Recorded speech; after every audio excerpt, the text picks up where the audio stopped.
Okay guys, if you want to do a fun family project or if you're just craving some good food in the outdoors, here's a simple project that you can do with your family. We take this with us whenever we are car camping, or we're going to be at a camp. I call it car camping whenever we go to a campsite where we can drive in with a car. And it's just kind of a cool project that I did with my boys when they were younger. What we did is we simply took a large cardboard box and lined it with aluminum foil. And I poked holes through the sides, and I have these steel coat hangers just going through to kind of form a grill.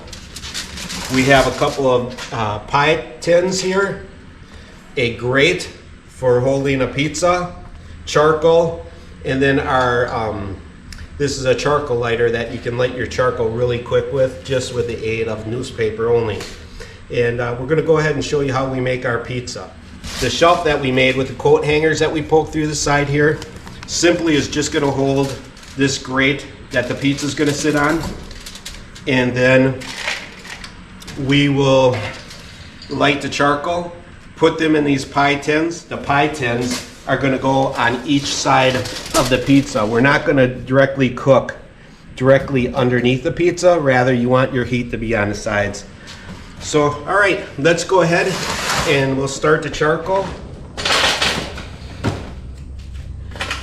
And for those of you who don't have a lighter like this, it's probably the simplest way of lighting charcoal evenly. So dimensions on the box. If you're new to this and you've never cooked like this before, you don't have to be real thorough. There's no set dimensions that I'm aware of.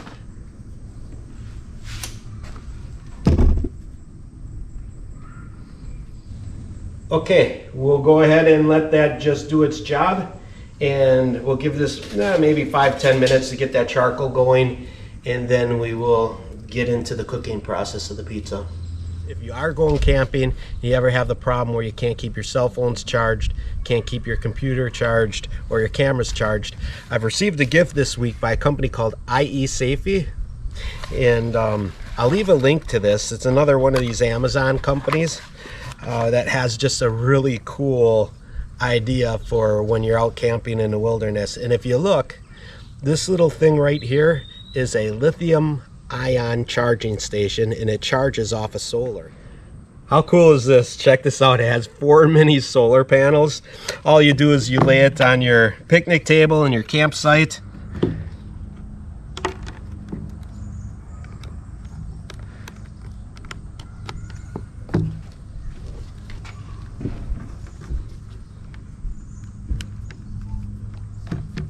Here we go, we're charging. So they do have bars on here that indicate how much life is left inside the charger or their battery here. You can't see it right now because I'm out in the bright sun, but when you are in a shaded place, it's easily seen, and at nighttime you can see it too, so you can tell if this thing is starting to get to the point where it needs to be charged again or not. And I'm not sure what the manufacturer says, but in the past when I've been trying this out and just making sure that it works decently, I've charged my cell phone probably up to a dozen times or so, and it has no problem sustaining that much life in this battery. I'm sure it probably could be charged more than a dozen times, but that's what I found so far in my research. I'm gonna go ahead and leave a link of this or a link to this in my video description. If you want to go on Amazon and check it out, they're pretty inexpensive. I'll include the pricing and everything right in that link. You may want to check this out if you're an avid camper. All right guys, here's how we're going to do this. Normally if you use like normal Kingsford charcoal, every briquette is about 40 degrees, and you want to figure out, you know, if your pizza cooks at 425, you probably want about maybe 12 briquettes put inside the oven.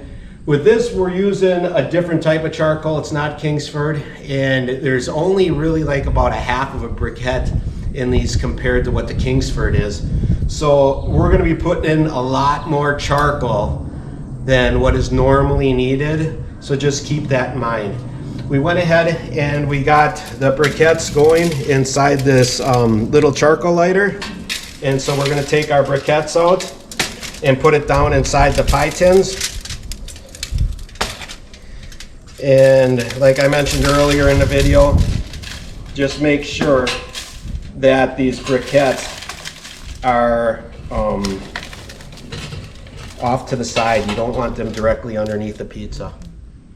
Okay folks, so we have the charcoal on either side of the cooking surface in the pie tins, and here we are. We're going to put that pizza on this pizza grill, and it's as simple as we're going to go ahead and put it inside the box. It's going to be warm on your hands, so you're going to have to move quick. There we go. And then all that you do is aluminum foil side goes down first, and then we've rigged up these flaps so that it'll help keep it closed in there. You don't want it sealed 100% because your charcoal will go out. But we're going to go ahead and let it cook now, and we'll come back in a few moments and see how our pizza looks. Alright guys, so let's go check our oven. And, ooh, that's just a tad bit hot. But if you look, that pizza is about perfectly done. It's browning a little bit on the sides. We don't like our pizzas definitely cooked to death. We like just that brown texture to it. So let's take this over by Daisy and we'll see if she can cut it up for us. There we go. All right, you want to put that on the table and we'll slide it on there?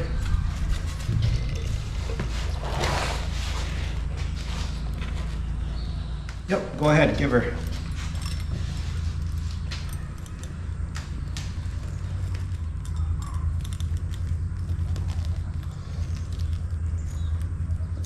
Okay folks, so if you want to have an enjoyable meal in the great outdoors, but yet still have the luxuries of home and be able to have your own little makeshift pizza in the outdoors, this is the way that you're going to want to do it. This pizza is going to be like no other pizza that you tasted. It actually has a smoke flavor to it because you're cooking over charcoal. What do you guys think? Good. Is it good? Pass the test? All right, so this would be a great thing for you to try if you have young kids, and even if you don't have young kids, you have an older family. You have old kids. Old kids. It's always fun to do something like this in the outdoors. And I did this video by special request. One of my customers who also watches the channel was telling me about everything that they cook in a cardboard box oven.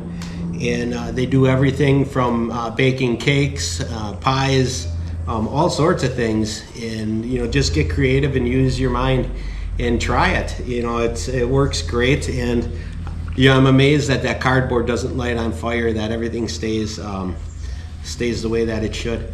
So if you want to see how I built this, stay tuned. I'll put in a clip after this that goes a little bit more into detail on how I assembled it. And yeah, we're going to go ahead and enjoy some pizza. Bon appetit.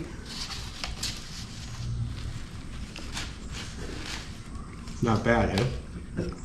Actually, has a good flavor. It does. And it's crispy on the bottom. Okay folks, so if you're interested in making one of these pizza ovens for yourself, it's probably the easiest thing that you can build. I think this one took me all of about 10 minutes to build. I just simply looked at a box that was wide enough to fit a pizza in here. These rods that come through, those are going to be the grill that actually holds the grate that holds our pizza or whatever we're baking at the time. And then I used the heaviest grade aluminum foil that you can possibly get.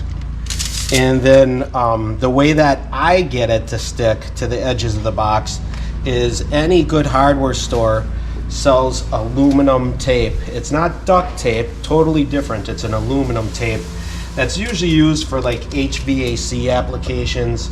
Sometimes plumbers will use it when they're putting like dryer vents together, or if you don't have regulations in your state about putting sheet metal screws through your flue or duct work. A lot of times people use this stuff as well. This whole box, it took me, I think it was maybe about $5 to construct. And yeah, it's just as simple as that. And then the only other two pieces that I got is never put your charcoal directly on the bottom of the box. We use pie tins, aluminum pie tins. And here's the pie tins that we used. These ones are a little bit destroyed because we just got done baking in it, but you know, you can pick these up at Dollar General or the dollar store, and that's it. Just dump your charcoal straight in here and you're good to go. The general rule of thumb with this was always, like, if you use a good solid briquette, Kingsford, they say each little briquette gives you 40 degrees of heat. And you know, we used a different brand, so we had to use more charcoal. Just, you know, you experiment, use it a little bit at home before you go camping with it, and just give it a whirl and see what you can do with it. It's amazing all the things that you can cook with a cardboard box. So just wanted to share this video with you this week. It's a little bit something different than what we normally do on this channel, but you know, I am just getting over COVID right now, and real short of breath, and for me to go up to the cabin and start working on the cabin, yeah, it's still a little premature. So I thought that this would probably be a good informative video to share with you guys. Thank you so much for joining us this week on Carl's Off the Grid. We appreciate your continued support. Don't forget, if you need a good cell phone charger, mine's actually still charging. I'll go ahead and I'll leave a link to this in the video description. It's a great introductory level solar charger to get, and it has its applications. If you like hiking, you know, hunting, fishing, and you just want something that can charge your phone. It's not the quickest, but it is efficient, and it does get the job done. So we'll catch you next time on Carl's Off the Grid.